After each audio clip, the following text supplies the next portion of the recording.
السلام عليكم ورحمة الله وبركاته. الحمد لله رب العالمين والصلاة والسلام العاقبة للمتقين. أعوذ بالله من الشيطان الرجيم. وما أرسلناك إلا رحمة للعالمين. আল্লাহ তাআলা দরবারে লাখো কোটি শুকর ও সুজুদ। আল্লাহ রাব্বুল ইজ্জত আমাদেরকে একটি দ্বীনি প্রতিষ্ঠানের খেদমতের জন্য কবুল করেছেন। আমি অত্যন্ত আনন্দের সাথে আজকে আপনাদের সামনে এসেছি। আমাদের সকলের প্রিয় প্রতিষ্ঠান আল মাদ্রাসাতুল বাইতুল কোরআন এর হিফজ বিভাগকে আজকে আপনাদেরকে নিয়ে ঘুরবো আর দেখবো আমরা কতটুকু আপনাদের সন্তানদের জন্য করতে পেরেছি এবং আগামীতে আমরা তাদেরকে নিয়ে কতটুকু চিন্তা ভাবনা করছি এই বিষয়গুলো নিয়ে আপনাদের সাথে কিছু সময় পার করবো ইনশাআল্লাহ তাআলা। তো আমাদের একদম পূর্ব থেকে একটা স্বপ্ন ছিল যে আমরা আমাদের গোটা মাদ্রাসাকে মাল্টিমিডিয়া বেসিস ক্লাসরুম হিসেবে আমরা সাজিয়ে নিব। তারই ধারাবাহিকতায় আলহামদুলিল্লাহ আমরা গতকাল রাতে আমাদের বাচ্চাদের জন্য এই আয়োজনটি করেছি। এই আয়োজনটি পরিচালনা করবেন আমার প্রিয় ছাত্র এবং অত্র মাদ্রাসার হিফজ বিভাগের দায়িত্বশীল হাফেজ মোহাম্মদ ইসমাইল হোসেন আল মাদানী হাফিজাহুল্লাহ। হুজুরের নিগরানিতে আমাদের বাচ্চারা আজকে থেকে বাংলাদেশ সহ বিশ্বের বিভিন্ন কারিদের তেলাওয়াত এর মাধ্যমে তারা শুনতে পারবে। ইতিপূর্বে আমরা দেখতাম আমাদের হিফজখানাগুলোতে অডিও ভাবে আমাদেরকে বক্সে শোনানো হতো, বাচ্চারা সেখান থেকে নকল করতো। তবে এইটা আমরা কেন ব্যবস্থা করলাম? এটার বিশেষত্বটা হচ্ছে বাচ্চারা এটার মাধ্যমে তো শুনতে পাবে এবং সাথে সাথে কারিদের তালাফুজ গুলো, কারিদের হারাকাত গুলো, তাদের মুখের উচ্চারণ ভঙ্গি, তাদের চেহারার এক্সপ্রেশন গুলা তারা সরাসরি দেখতে পারবে। মনে হবে যে সরাসরি উস্তাদের কাছেই তারা ক্লাস করছে। এই একটা বিশেষ ফায়দা এখান থেকে তারা নিতে পারবে এবং এই আয়োজনের মাধ্যমে আমরা আমাদের সন্তানদেরকে আরবি আরবি লুগা এবং ইংলিশ স্পিকিং এর উপর আমরা তাদেরকে পারদর্শী করে তোলার জন্য আপ্রাণ চেষ্টা করব। বিভিন্ন আমাদের আরো যারা স্যার ম্যাডামরা রয়েছেন তারা এদের ক্লাস নেবেন, হিফজ বিভাগে আর উস্তাদরা আছেন তারা এই স্পিকিং ক্লাসগুলো নেবেন। তো বিভিন্ন আয়োজনকে সামনে রেখে আমাদের এই আয়োজন করা হয়েছে। আলহামদুলিল্লাহ আপনাদের দোয়ায় আয়োজন আমরা করতে পেরেছি, এটা আমাদের জন্য অত্যন্ত আনন্দের বিষয়। আমরা আরেকটা খুবই ইন্টারেস্টিং একটা জিনিস আমরা আমাদের হেফখানাতে ইনক্লুড করেছি, সেটা হলো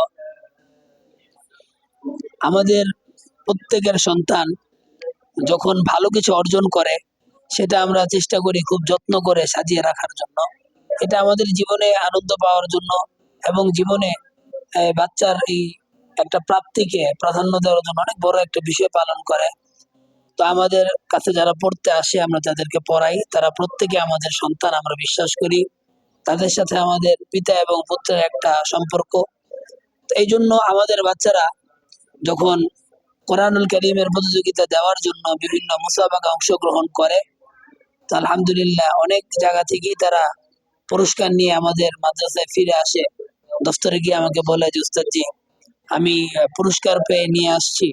তখন আমি অনুভব করি যে আমার নিজের সন্তান তার কোন একটা বড় প্রাপ্তি তার বাবার হাতে তুলে দিচ্ছে, আমি বাবা হিসেবে সেই প্রাপ্তিগুলোকে গ্রহণ করি। তো আলহামদুলিল্লাহ চিন্তা করলাম যে এই প্রাপ্তিগুলোকে খুব সুন্দরভাবে গুছিয়ে রাখার জন্য এই আমার সন্তানের সফলতা নিজের চোখে বারবার পড়বে এরকম একটা সুন্দর জিনিস আমরা আয়োজন করেছি। এখানে যে ক্রেস্ট গুলো আছে আলহামদুলিল্লাহ আমাদের সন্তানরা এই ক্রেস্ট গুলো পেয়েছে বিভিন্ন প্রতিযোগিতায় অংশগ্রহণ করে। আমাদের কিছুদিন পূর্বেই আমাদের একটা অনুষ্ঠান ছিল হজর প্রতিযোগিতা, সেখানে আমাদের এক সন্তান জুনাইদ আসো ও নবম হয়েছে, হয়ে ক্রেস্ট নিয়ে আমার অফিসে এসেছে, এসে বললো ওয়ালাইকুম আসসালাম জুনাইদ তুমি কেমন আছো? আলহামদুলিল্লাহ ভালো। তোমার কথা বলছিলাম যে তুমি এই ক্রেস্টটা হজর প্রতিযোগিতায় অংশগ্রহণ করে আমাদের মাদ্রাসার ছাত্র হিসেবে গিয়েছিলে এবং আল্লাহ তাআলা তোমাকে সফলতা দান করেছে। এখানে তোমার উস্তাদ আছেন এবং তোমার বড় ভাইও উনি তোমাকে নিয়ে খুব মেহনত করছে এবং মেহনতের ফল তুমি আনতে পারছো, এই জন্য আমরা সবাই অনেক খুশি, উস্তাদও অনেক খুশি। তো তুমি তোমার যে প্রাপ্তি এটা তুমি উস্তাদের কাছে নিয়ে আসছো, তুমি অর্জন করছো এবং এই জিনিসটাই আমরা এখানে সুন্দরভাবে আমরা সাজিয়ে রাখছি। এটার জন্য তোমার মানে কেমন লাগছে? আলহামদুলিল্লাহ অনেক ভালো। তো আমরা কি আরো আশা করতে পারি যে তুমি এই মাদ্রাসার হয়ে উস্তাদ এবং তোমার মেহনত সকলের মেহনত এক হয়ে যদি একাকার হয়, তাহলে আরো বড় বড় সফলতা তুমি নিজের নামে করতে পারবো তো ইনশাল্লাহ। জি ইনশাআল্লাহ আমি বাইতুল কোরআনের হয়ে আরো কিছু ক্রেস্ট এখানে রাখার জন্য চেষ্টা করব। আলহামদুলিল্লাহ, সুম্মা আলহামদুলিল্লাহ। আমাদের এই সন্তান নিয়ত করেছে শুধু এই ক্রেস্টই নয়, বরং আরো কিছু ক্রেস্ট, আরো অনেক ক্রেস্ট, আরো বড় বড় সম্মাননা সে মাদ্রাসার করে নিয়ে আসবে, এবং পিতা হিসাবে আমরা সেটা গ্রহণ করব এবং আমাদের প্রাপ্তি হিসাবে আমরা এখানে রাখবো। উস্তাদ ছাত্রদেরকে নিয়ে প্রচন্ড মেহনত করেন, উস্তাদদের কষ্টের ফসল। আমি উস্তাদদেরকে ধন্যবাদ জানাই। আল্লাহ তাআলা আপনাদেরকে জাযা খায়ের দান করুক। এই প্রতিষ্ঠান শুধু আমার একা নয়, বরং যে প্রতিষ্ঠানে যারা শ্রম দিচ্ছে, কষ্ট করছে, আপনারা যারা মেহনত করছেন, এই প্রতিষ্ঠান আমাদের সবার। আমরা একত্রে এই প্রতিষ্ঠানকে জামিয়ার দিকে নিয়ে অগ্রসর হব। আলহামদুলিল্লাহ। আরেকটা জিনিস আমি বলতে চাই, আমাদের হিফজ বিভাগ দেখাও। আমাদের হিফজ বিভাগের একটা বৈশিষ্ট্য হলো, আমরা আহ, ওরকম গ্যাদারিং করে ছাত্র পড়ানোর পক্ষে নয়।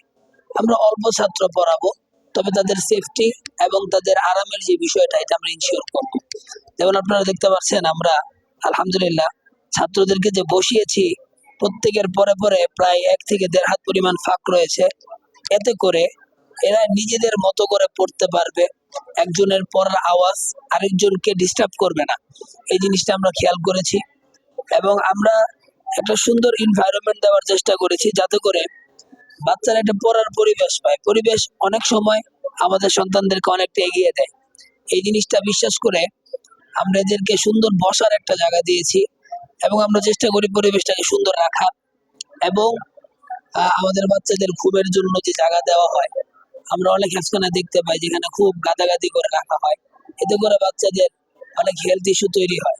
সেই জিনিসটাকে আমরা লক্ষ্য করে আমরা চেষ্টা করেছি বাচ্চাদেরকে একটু তাফাররক করে রাখার জন্য, এবং একজন থেকে আরেকজনকে একটু পৃথক রাখার জন্য, যাতে করে বাচ্চারা একটু আরামে ঘুমোতে পারে। সারাদিন পরিশ্রমের পরে একটা ভালো ঘুম, আরামের ঘুম তাদের প্রয়োজন হয়।